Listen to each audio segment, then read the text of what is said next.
Capítulo 24. Las relaciones interestatales.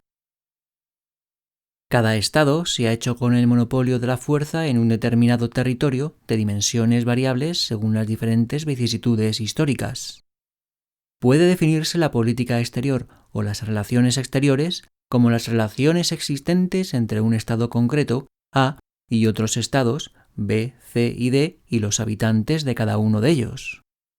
En un mundo moral ideal no existirían los estados, y por consiguiente tampoco habría política exterior. Pero una vez dada la presencia de diferentes estados, ¿existen principios morales que los libertarios puedan asumir como criterios para dicha política? La respuesta a esta pregunta presenta grandes parecidos con los criterios morales libertarios relativos a la política interior del Estado, inspirados en el objetivo de reducir a su mínima expresión posible el grado de coacción ejercido por los estados sobre las personas concretas.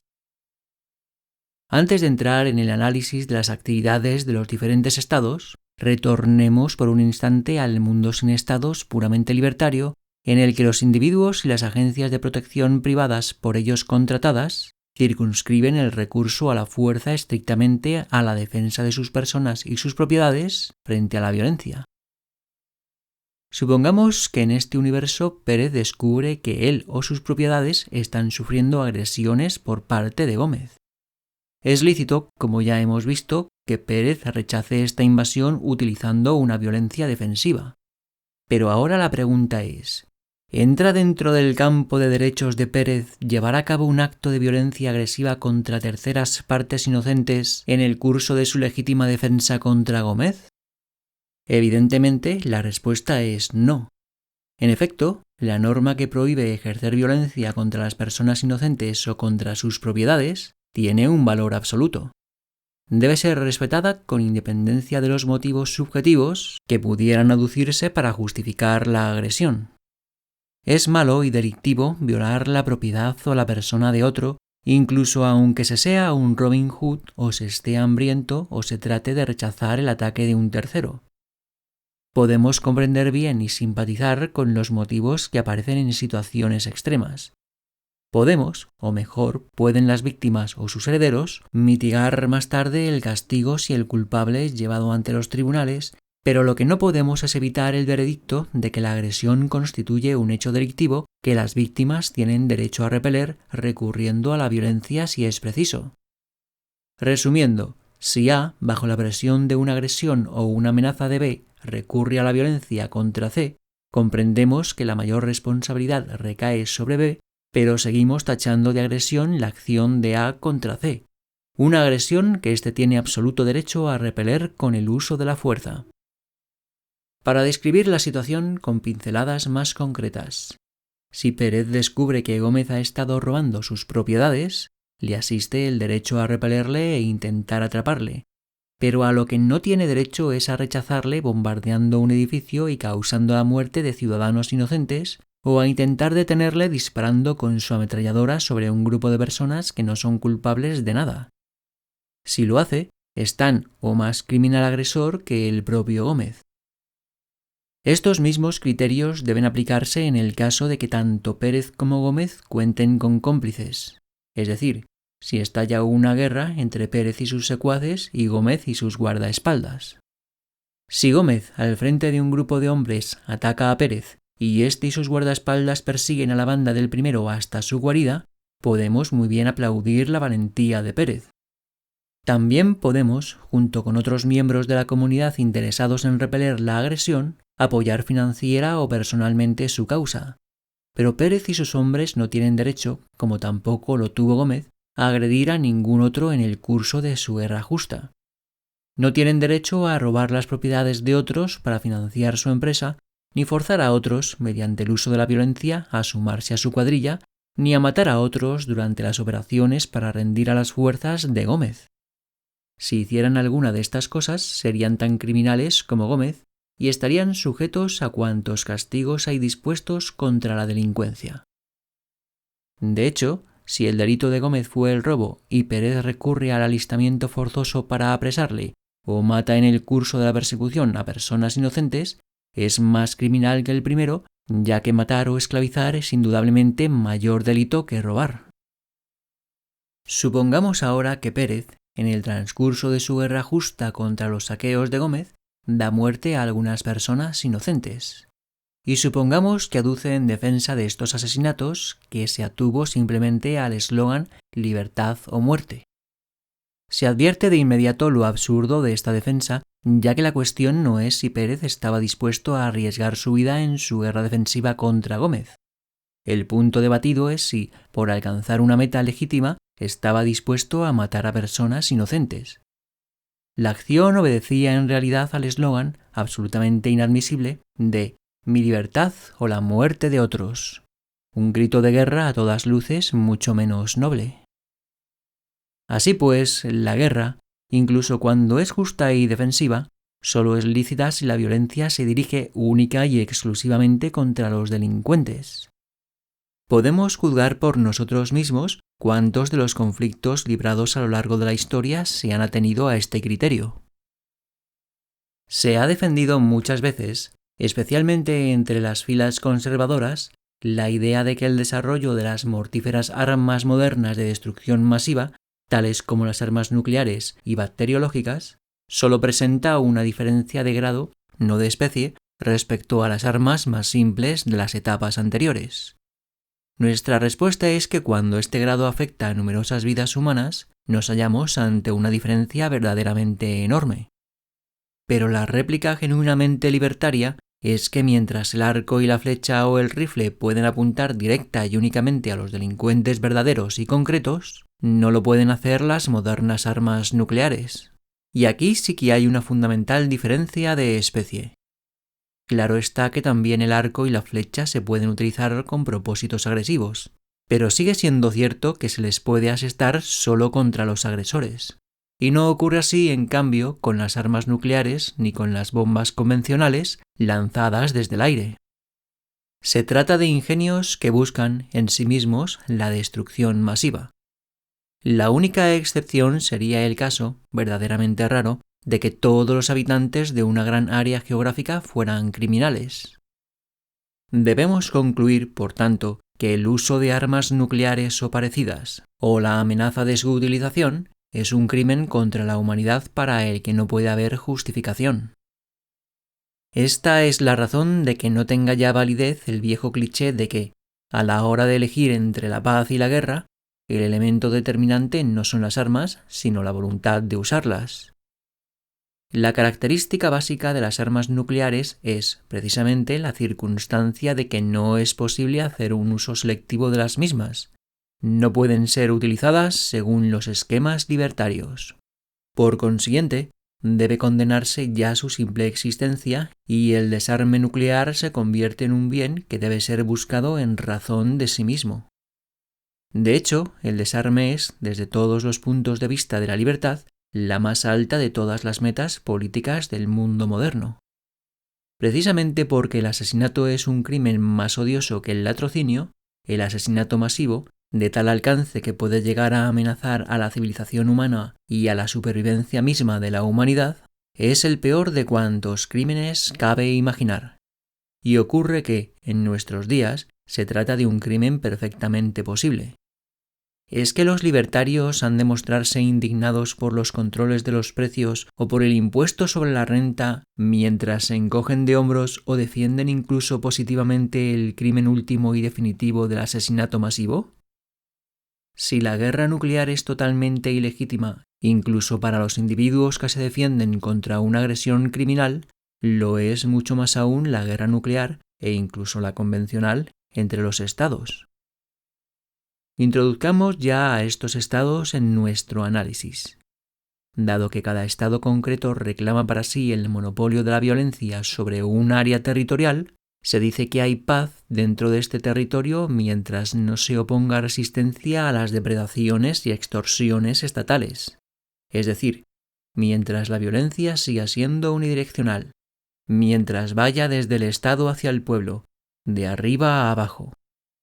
Los conflictos abiertos en esta zona solo surgen en los casos de revolución, cuando el pueblo opone resistencia al empleo de la violencia ejercida por el Estado contra él.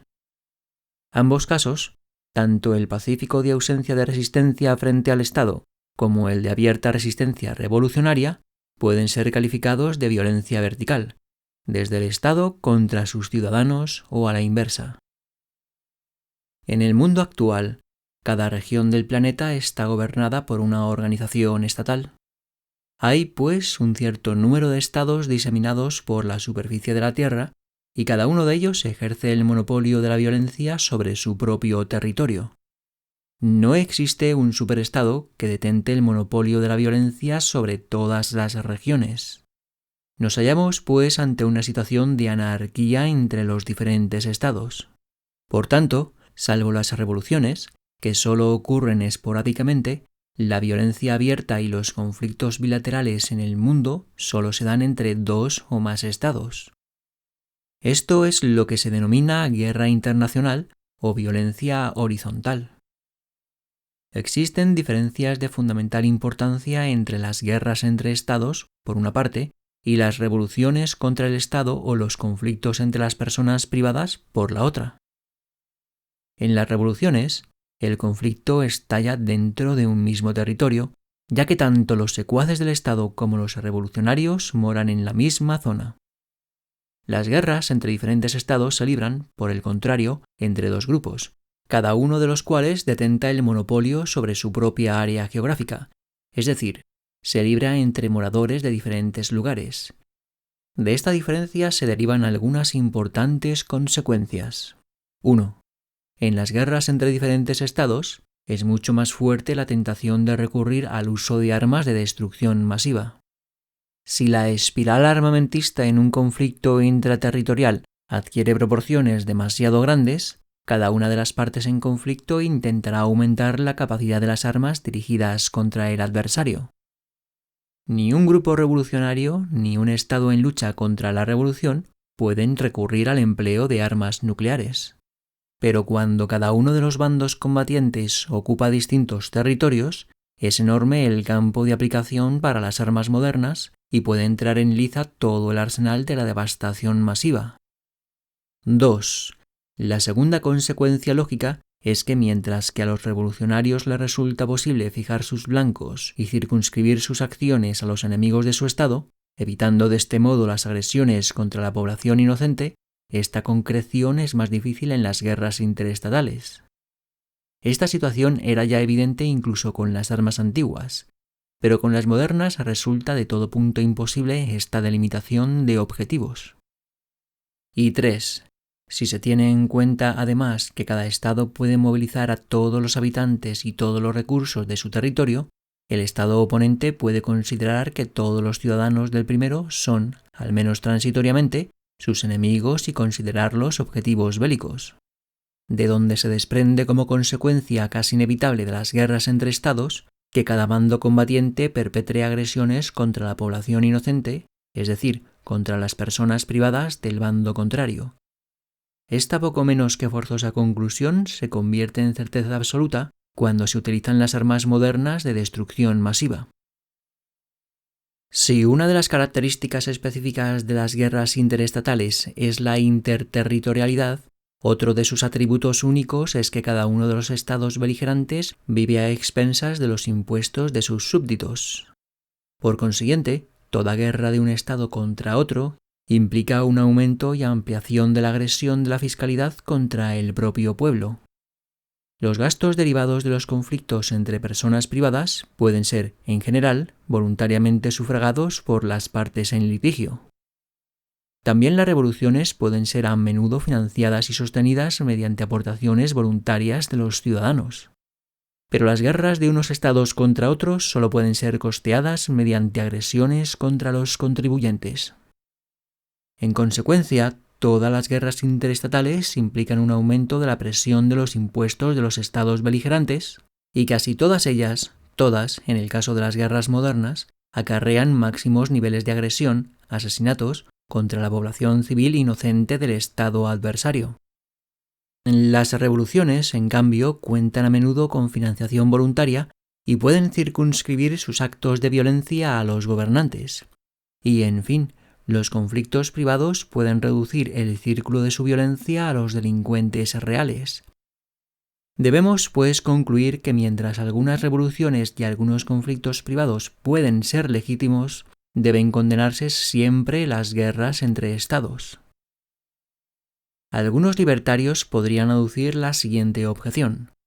Aunque también nosotros deploramos la utilización de los impuestos para afrontar los gastos de la guerra y rechazamos el monopolio estatal de los servicios de la defensa, hemos de admitir que esta situación existe y que, mientras las cosas sean así, tenemos que apoyar al Estado en las guerras defensivas justas.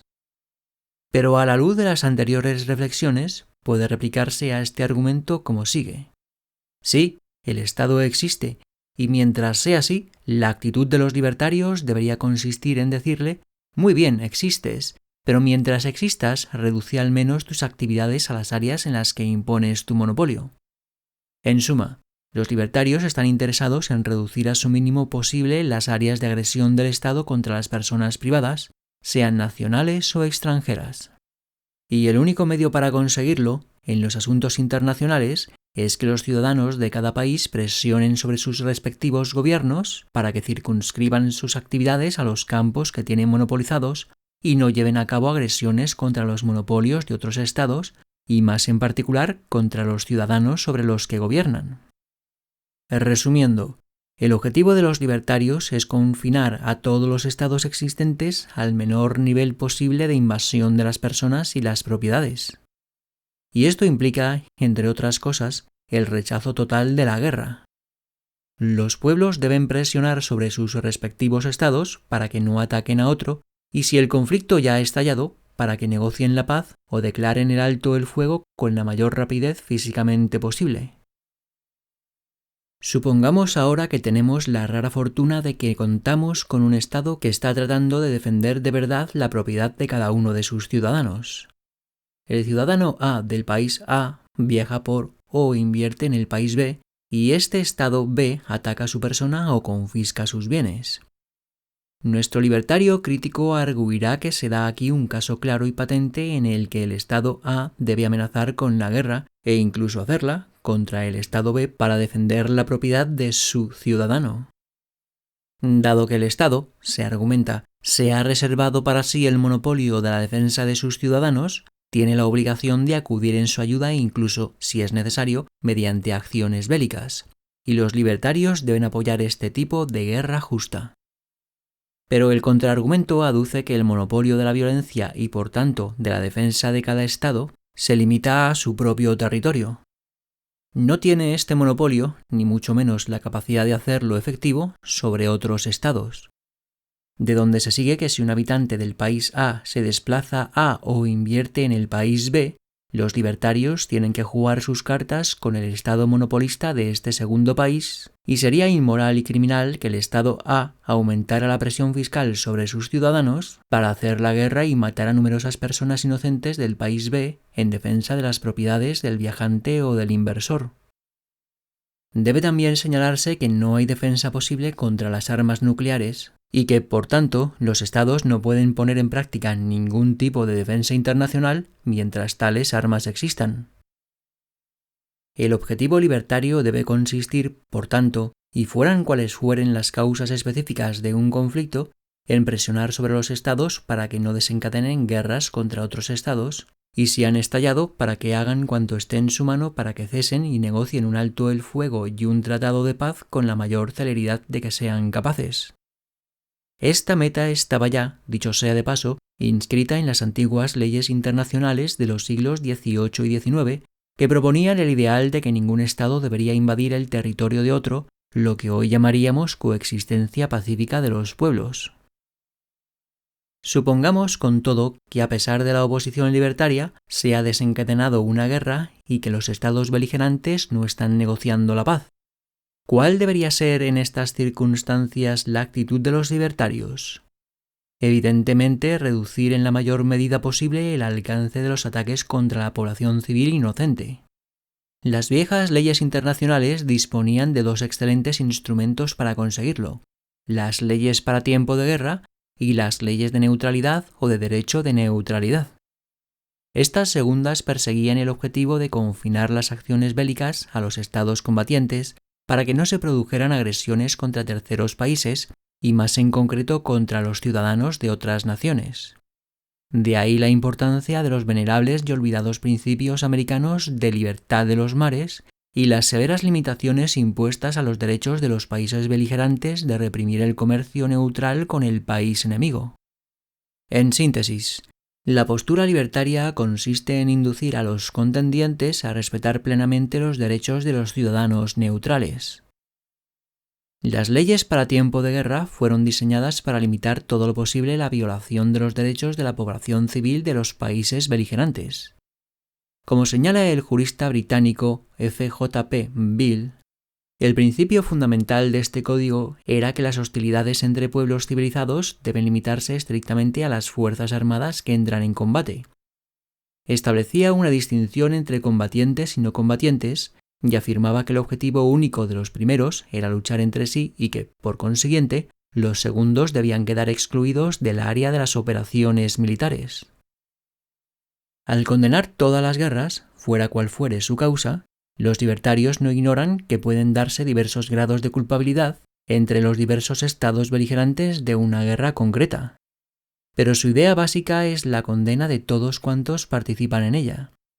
Su política se encamina, por tanto, a ejercer presión sobre todos los estados para que no emprendan acciones bélicas, para detenerlas si las han iniciado y para reducir el alcance de los daños que se le derivan a la población civil de uno y otro bando y a los ciudadanos neutrales cuando se prolongan las hostilidades.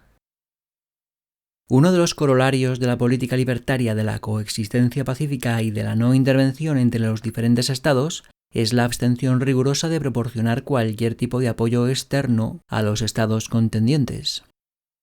Toda ayuda proporcionada por el estado A al estado B, 1. Incrementa la opresión fiscal contra la población de A y 2. Agrava la represión de B sobre su propio pueblo.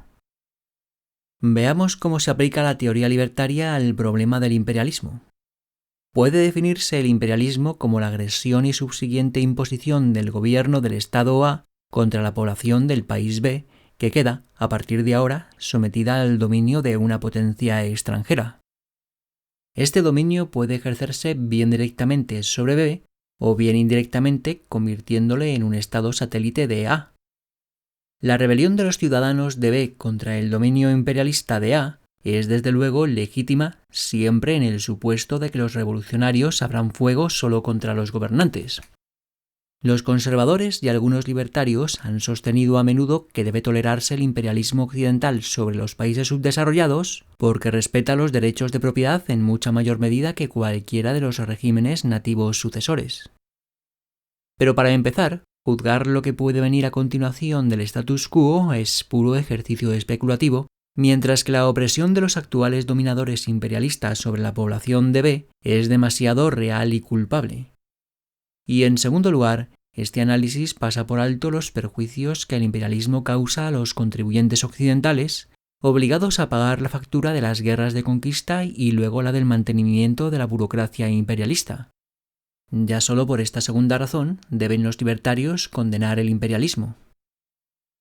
¿Significa esta oposición a todas las guerras entre diferentes estados que los libertarios jamás pueden aprobar los cambios de fronteras geográficas y que abandonan por consiguiente el mundo al helado terror de injustos regímenes territoriales? Por supuesto que no. Supongamos que un hipotético estado, Moldavia, ataca a Ruritania y se apodera de la parte occidental de su territorio. Los ruritanios occidentales anhelan reunirse con sus hermanos ruritanios de las restantes regiones, tal vez porque desean seguir hablando su lengua ruritania sin ser molestados. ¿Cómo conseguirlo? Existe obviamente el camino de las negociaciones pacíficas entre los dos poderes. Pero sigamos imaginando que los imperialistas moldavianos mantienen una postura inflexible. En este caso, los libertarios de Moldavia pueden presionar sobre su Estado para que abandone, en nombre de la justicia, los territorios conquistados. Pero supongamos también que esta presión no consigue ningún efecto. ¿Qué hacer entonces? Debemos seguir insistiendo en que la guerra desencadenada por Moldavia contra el Estado de Ruritania no es legítima. Los caminos legítimos que ahora se abren para conseguir una modificación de las fronteras geográficas son 1. la insurrección revolucionaria del pueblo oprimido de Ruritania Occidental, y 2. La ayuda de grupos ruritanos privados, o para nuestro caso de amigos de la causa ruritana en otros países, a los rebeldes occidentales, ya sea bajo la forma de armamento o de alistamiento personal.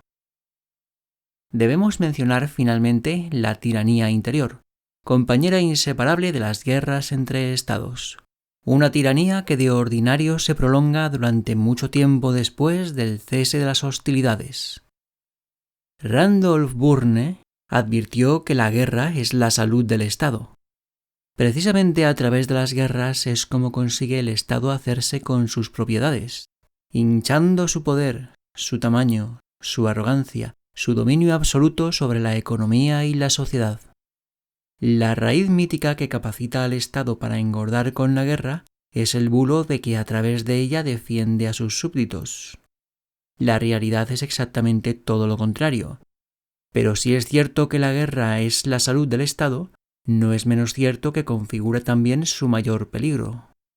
Un Estado solo puede morir por una derrota militar o una revolución.